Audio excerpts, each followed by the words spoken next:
এই নে 3 লাখ টাকা, কাল জাগে গাড়ি কিনে আনিস। আচ্ছা আব্বা, অনেক খুশি হলাম। আব্বার কষ্টে উপার্জিত টাকাগুলো এক বাইক কিনে নষ্ট করব না, এই টাকা কাজে লাগাতে হবে। ও আব্বা, কই তুমি? এ দেখো কি আনিছি। কিরে হালকা, তুই না গেলি বাইক কিনতে, তার সাথে গরু কেন? বাইক কিনতেই তো গেলাম, কিন্তু হঠাৎ মনে হলো যে তোমার কষ্টের টাকা এভাবে নষ্ট না করে দুটো গরু কিনি।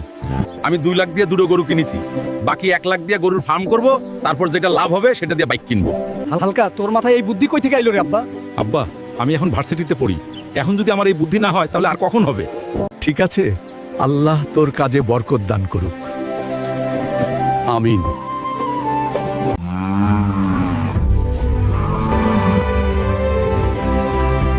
হালকা স্যার, আপনি একটি R15 বাইক অর্ডার করেছিলেন। হ্যাঁ, আসলে আমি গরুর ফার্ম নিয়ে অনেক ব্যস্ত, বাইকটা বাড়ি পর্যন্ত দিয়ে যাওয়ার জন্য। ধন্যবাদ ভাই। ওয়েলকাম স্যার, ভালো থাকবেন, আসি। আচ্ছা ভাই, ধন্যবাদ।